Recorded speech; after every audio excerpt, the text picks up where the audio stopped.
Hello and welcome to the 7th episode of Bible FIFA on FIFA 21. Here's a reminder of the team, and here is what we came up against. The Redneck Pope, 93 Rooney, amongst the lots of other good players, including an icon, looking like it was going to be a tough game.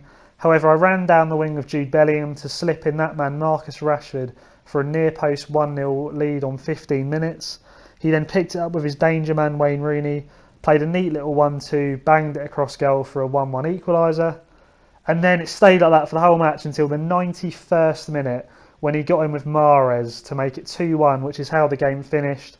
I thought we need to play another game to give us more options for the Bible passage, so I played another against this, a very solid team of Ronaldo, icons, Team of the Year, Alexander-Arnold, you name it, he had a lot of good players. However, I chipped in Marcus Rashford of Abraham, who doesn't miss from there, with a lovely chip goal in the 9th minute for 1-0. However, with Neymar, he threaded perfectly in Ronaldo to round the keeper for 1-1 on 17 minutes. I did restore the lead though, slipping in Lucas Moura, attempted a skill finish, which turned into a rainbow flick to chip shot goal, which we did with Jesus in a previous episode. It's becoming a bit of a theme that.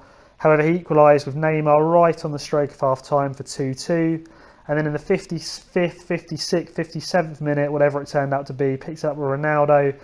Nice run with him, touched it past my defender to make it 3-2, and that's how it finished, which does leave us with a few options overall for the Bible passage, which we'll look into now.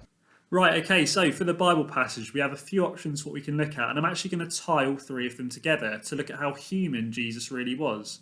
So firstly, in Mark chapter 9, linking to when I scored a Marcus Rashford in the 9th minute, Jesus actually predicts his death. He knew when he came to earth that he was going to die. There's many prophecies in the Old Testament written hundreds of years before Jesus came to earth that predict his death and accurately portray what happened to him. But Jesus would have known growing up the reality that he was going to die and potentially in quite a gruesome way. Jesus would have been aware of that, but he still voluntarily went ahead with it out of love for the world because he knew he had to do it to forgive anyone of their sins. Anyone who puts their trust in him can be forgiven, and he knew that he had to go to the cross and die in order to forgive people. But yet he still had human emotions, and he still would have been genuinely terrified leading up to his death. It says in the Bible he actually sweated blood leading up to his crucifixion. Now, sweating blood is a medical condition for when someone is suffering from extreme levels of stress. So we can see from that Jesus would have genuinely been scared leading up to his crucifixion. It then says in Mark chapter 15, it gives details about his death, linking to the goal I scored in the 15th minute of Marcus Rashford. And it gives details of how horrific his crucifixion would have been. He would have been beaten and flogged. There probably would have been bits of bone in the whips, which would have been traditional back then for Roman executions. They wanted to make it as painful as possible. Also humiliating. They'd have spat on him. They'd have mocked him. And then, of course, being nailed himself to a cross, it would have been horrific. The agony would have been extreme. Jesus knows what it's like to go through pain. And, you know, we can relate to that. If you put your trust in Jesus, you're following a God who's actually been there and done it and has suffered in many ways in this world. When we go through pains and hardships, he knows what it's like, even more so, to go through horrific times. Other ways we can see he was human. So I scored of Lucas Moura in the 41st minute. And in Luke chapter 4, it talks about how Jesus was tested in the wilderness. So he went without food for 40 days and 40 nights. So he would have been hungry, he'd have been thirsty, he would have been tired. He also probably would have been lonely, being isolated for that long. If you're struggling with loneliness, Jesus knows what it's like. You can relate to him. You can ask him to help you, knowing he can genuinely sympathise and empathise with your struggle. And it also says in the Bible that Jesus was disappointed and he got sad. He actually cried when Lazarus died, a well-known verse which says Jesus wept. But he would have known, as the God of the world that came as a human, that he would have been able to raise Lazarus from the dead, which he did.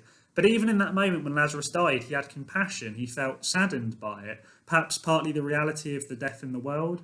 Perhaps also to just see the loved ones around Lazarus, like Mary, crying themselves. Jesus had compassion on them. And I think this is the wonderful thing about Christianity, is that, you know, I believe in a God, and Christians believe in a God that came to earth as a man in the form of Jesus. He lived day-to-day life with the struggles of day-to-day life. He went through human emotions. He knows what it's like. He gets it to go through all sorts of difficult things. And he cares about whatever you're going through. he's an incredible God of love and grace, but he's also not a tame, passive God. He's a God of justice. It says in the Bible that Jesus got angry. He turned over the tables in the temple when people were trading, when they shouldn't have been in God's temple and place of worship. God also is a God who wants to stand up against the wrong things in this world.